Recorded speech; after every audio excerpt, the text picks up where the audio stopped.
नमस्कार, जय हिंद, जय भारत, हर हर महादेव। हिंद विजेता न्यूज़ चैनल में सभी दर्शकों का एक बार फिर से स्वागत है। आज मैं मेरे सभी दर्शकों को एक ऐसे महान संत के दर्शन करवाने जा रहा हूँ जो कि आसाम कामाख्या माँ जगत जननी मातेश्वरी के प्रसिद्ध संत हैं, जो कि पूरे देश में भ्रमण पर निकले हुए हैं। उनसे हमारी मुलाकात दिल्ली के नज़दीक सहारन गांव में हमारी भेंट होती है और मैं दर्शकों को महाराज जी से चर्चा करते हैं और उनके आशीर्वचन आप तक पहुंचाने का प्रयास करता हूं। महाराज जी, जय श्री राम, प्रणाम। ओम वक्रतुंड महाकाय सूर्यकोटि समप्रभा निर्विघ्नं कुरु मे देवा सर्वकार्येषु सर्वदा सबका कल्याण हो। बहुत अच्छा लगा महाराज जी। महाराज जी, एक आप हमारे दर्शकों को आपका परिचय दीजिए। मैं असम कामाख्या मायंग से हूँ और मेरी तपोस्थली है वो, और वहीं पे मेरा स्थान है, वही मेरा गुरु स्थान है। वहीं पे बाबा वीरानों में जंगलों में रहता है और अपना पूजा विधि नीति नियम से अपना कार्य करता रहता है। बहुत ही सुंदर बात है महाराज जी। असम के मयंग, जो कि तंत्र और मंत्र की उत्पत्ति जन्मस्थली है, वहाँ से महाराज जी का उद्गम है। और महाराज जी, आपकी जो दैनिक दिनचर्याएं होती है वो उससे हमें अवगत करवाइए। बेटा, दैनिक दिनचर्या अगर पूछो तो हम सुबह 3 बजे प्रातःकाल ब्रह्म मुहूर्त में उठकर स्नान कर अपना पूजा विधि आरंभ कर देते हैं और उसके बाद फिर 24 घंटे में एक बार अपना भोजन प्रसादी ग्रहण करते हैं और अपना नीति नियम से अपना कार्य माँ भगवती की, माँ कामाख्या की पूजन करते रहते हैं।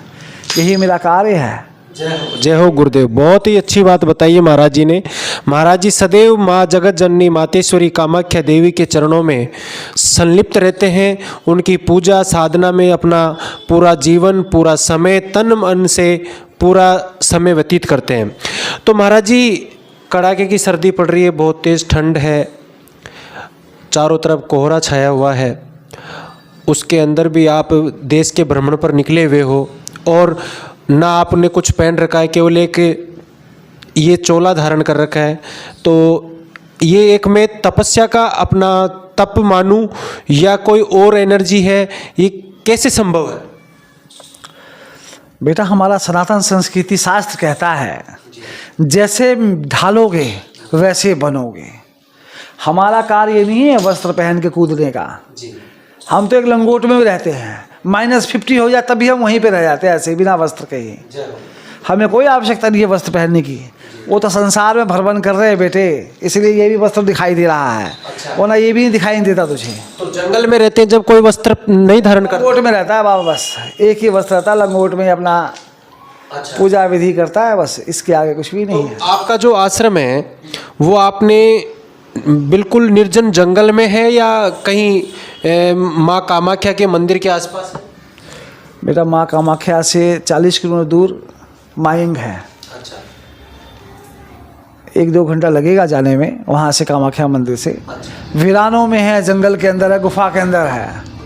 और बाबा गुफा के अंदर ही अपना तप करता है, पूजन करता है।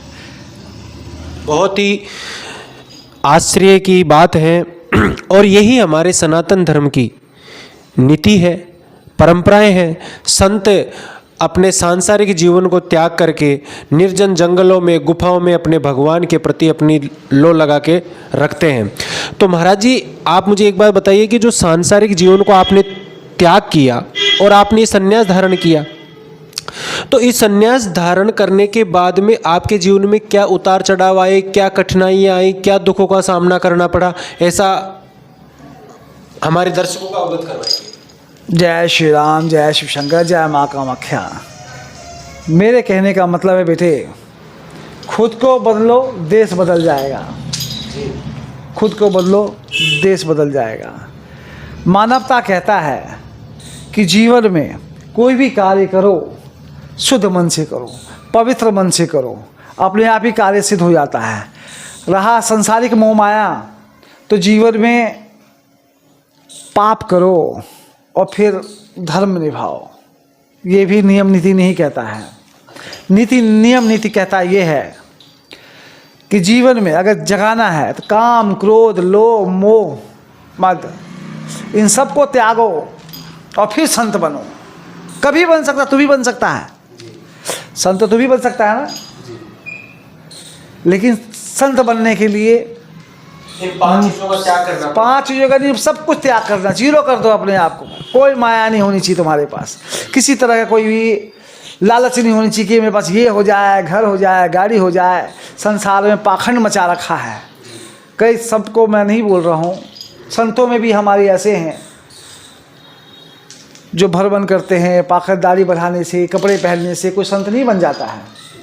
संत बनने के लिए नियम नीति करने पड़ते, कर्म करने पड़ते, धर्म करने पड़ते हैं, कार्य करने पड़ते हैं।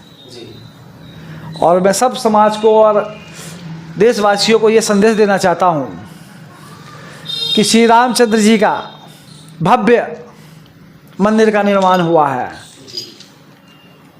जिसका 22 तारीख को हमारे नरेंद्र मोदी जी उद्घाटन कर रहे हैं और प्राण प्रतिष्ठा का उद्घाटन कर रहे हैं श्री रामचंद्र जी का। तो जय श्री राम का नारा तो हमारे पूरे हिंदुस्तान में इस टाइम पे है, जय श्री राम। लेकिन जय श्री राम बोलने से नहीं होगा ना बेटे, कर्म करने पड़ेंगे ना, भगवान श्री राम जी की नीति पे रहना पड़ेगा ना। संतों में भी हमारे ऐसे हैं जो भरबन करते हैं, पाखंडदारी बढ़ाने से, कपड़े पहनने से कोई संत नहीं बन जाता है। संत बनने के लिए नियम नीति करने पड़ते, कर्म करने पड़ते, धर्म करने पड़ते हैं, कार्य करने पड़ते हैं। और मैं सब समाज को और देशवासियों को ये संदेश देना चाहता हूँ कि श्री रामचंद्र जी का भव्य मंदिर का निर्माण हुआ है, जिसका 22 तारीख को हमारे नरेंद्र मोदी जी उद्घाटन कर रहे हैं और प्राण प्रतिष्ठा का उद्घाटन कर रहे हैं श्री रामचंद्र जी का। तो जय श्री राम का नारा तो हमारे पूरे हिंदुस्तान में इस टाइम पे है, जय श्री राम। लेकिन जय श्री राम बोलने से नहीं होगा ना बेटे, कर्म करने पड़ेंगे ना, भगवान श्री राम जी की नीति पे रहना पड़ेगा ना। राजा होने के बाद भी 14 बरस तक जंगल में भटके, राजा होने के बाद भी, इसीलिए तो मर्यादा पुरुषोत्तम कहलाते हैं। महाराज जी का बहुत ही सुंदर विचार है। बहुत ही हमारे दर्शकों को कहना चाहते हैं कि जो भगवान श्री राम के लिए आज पूरी दुनिया आतुर है और वो समय बहुत नज़दीक आ गया है और पूरा देश राममय हो गया है। लेकिन महाराज जी कहना चाहते हैं कि आपको जय श्री राम तो सभी कर रहे हैं, लेकिन उस भगवान श्री राम के नारे के साथ में मर्यादा पुरुषोत्तम भगवान के जो विचार थे, जो उनकी जो कथनी थी, उस पे प्रत्येक व्यक्ति को चलना है। जब ही भगवान श्री राम का नारा लगाने का अपने आप को सार्थक माना जाएगा। तो महाराज जी, आप एक लास्ट में मुझे एक बात बताइए कि मयोंग आसाम से आप इतनी दूर भ्रमण करते हुए दिल्ली तक आ गए हैं, तो आप मतलब ये जो भ्रमण कर रहे हैं, आपके जीवन का उद्देश्य क्या है? बेटा, हमारे समाज में लोग भटक रहे हैं। इंटरनेट, मोबाइल, ये सब कुछ देख के हमारा शास्त्र नीचे जा रहा है। हम संदेश ये देना चाहते हैं, हमारे युवा पीढ़ी को क्या संदेश मिल रहा है, हमारे युवा पीढ़ी को क्या संदेश मिल रहा है। मैं सिर्फ एक चीज़ कहना चाहता हूँ, अगर हमारे देशवासी अगर सुन रहे हैं तो जब एक रात में नोटबंदी हो सकती है, तो क्या एक रात में शास्त्र नहीं बढ़ाया जा सकता है? स्कूलों के बंद शास्त्र दिया सकता है? हम युवा पीढ़ी को क्या दे रहे हैं आज की डेट में? क्या दे रहे हैं? क्या हमारे किसी भी स्कूल में मद् भागवत, रामायण, गीता कहीं रखा गया है क्या? अगर एक लेसन तो कम से कम हमारे नरेंद्र मोदी देखिए, एक संदेश देना चाहता हूँ कि कम से कम एक लेसन तो दीजिए जो हमारे शास्त्र को आगे बढ़ाए, हमारी युवा पीढ़ी को आगे बढ़ाए। वो बहुत ही सराहनीय और जिस पर किसी का ध्यान नहीं जा रहा, गुरुजी ने वो बिंदु पे बात की है। मैं भी सभी से कहना चाहूँगा, और गुरुजी का कहना है कि जो आज की युवा पीढ़ी है, जो आज के बच्चे हैं, जो अध्ययन कर रहे हैं, छोटी क्लास से लेके 12th क्लास तक के बच्चों को कहीं पर भी पहले नैतिकता, एक नैतिक शिक्षा करके किताब चलती थी, आज उसको भी बंद कर दिया गया है।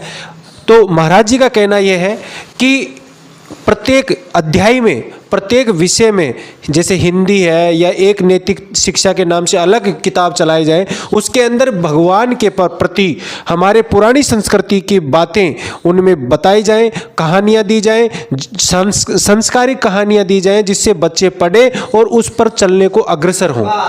बहुत ही अच्छी बात है। शास्त्र, अगर एक शास्त्र रख दिया जाए तो हमारी युवा पीढ़ी सनातन धर्म, सनातन संस्कृति को आगे बढ़ने से कोई रोक नहीं पाएगा। लेकिन बढ़ाए तो सही, जब एक रात में नोटबंदी हो सकती है तो शास्त्र क्यों नहीं बढ़ाया जा सकता है? शास्त्र क्यों रखा जा सकता है? क्योंकि हमारे सनातन धर्म जय श्री राम तो बोल रहे हो, लेकिन जय श्री राम का इतिहास तो बताओ। आजकल के युवा पीढ़ी को बता पा रहा है क्या? कुछ नहीं बता पा रहा है। बिल्कुल। जय श्री राम है क्या? सीता कौन थी? रावण कौन था? रावण कौन थे? राम के भाई कितने थे? क्या पूर्वज थे उनके? बिल्कुल महाराज जी, अभी इस बात पे महाराज जी बड़े उदास हैं, और ये महाराज जी का कहना बहुत ही अच्छी बात है कि आज प्रत्येक बच्चे को, प्रत्येक एजुकेशन के क्षेत्र के अंदर प्रत्येक बच्चे को नई तकनीकों का ज्ञान देने के साथ साथ में हमारे सनातन की जो पुरानी संस्कृति थी, नीतियाँ थी, पहले हमारे जो राजा महाराजा थे, उनके बारे में भी शिक्षा दी जानी अवश्य और ज़रूरी है, जिससे पुराने संस्कार वापस प्रत्येक बच्चे में पैदा किए जा सके। बहुत अगर हमारे नरेंद्र मोदी साहब अगर हमारे इस विचार को माने तो जय श्री राम का नारा हर घर में लगेगा। फिर हर बच्चे को मालूम होगा जय श्री राम क्या है। जय श्री राम बोलने से नहीं होता है बेटा, कर्म करने से होते हैं। परमात्मा का नाम लीजिए निस्वार्थ भाव से, पाप मुक्त हो जाइए। जय श्री राम का नारा शुद्ध मन से कीजिए। देखिए कैसे नहीं होता है। शास्त्र रखिए ना, अपना एक लेसन शास्त्र रखिए ना, और एक पीरियड रखिए ना, कम से कम एक हिंदी है सब्जेक्ट है, उसमें एक और शास्त्र रखने में क्या जाता है, ऐड करने में क्या आता है? तभी तो हिंदुत्व बढ़ेगा आगे। आगे की युवा पीढ़ी क्यों नहीं बढ़ पा रहा है? बिल्कुल बिल्कुल गुरुदेव का कथन बहुत सत्य है। आपसे मिलके बहुत अच्छा लगा गुरुजी, और आप इतनी दूर आए और हमसे आपकी मुलाकात हुई, आपने हमें ज्ञान की बातें बताई और हमारे दर्शकों को आपने बहुत अच्छी बातें बताई। इसके लिए मैं आपको बहुत बहुत धन्यवाद, प्रणाम। जय हिंद, जय भारत। माँ भगवती सबका कल्याण करे, सबके कार्य सिद्ध हो। जय माँ कामाख्या। जय माँ।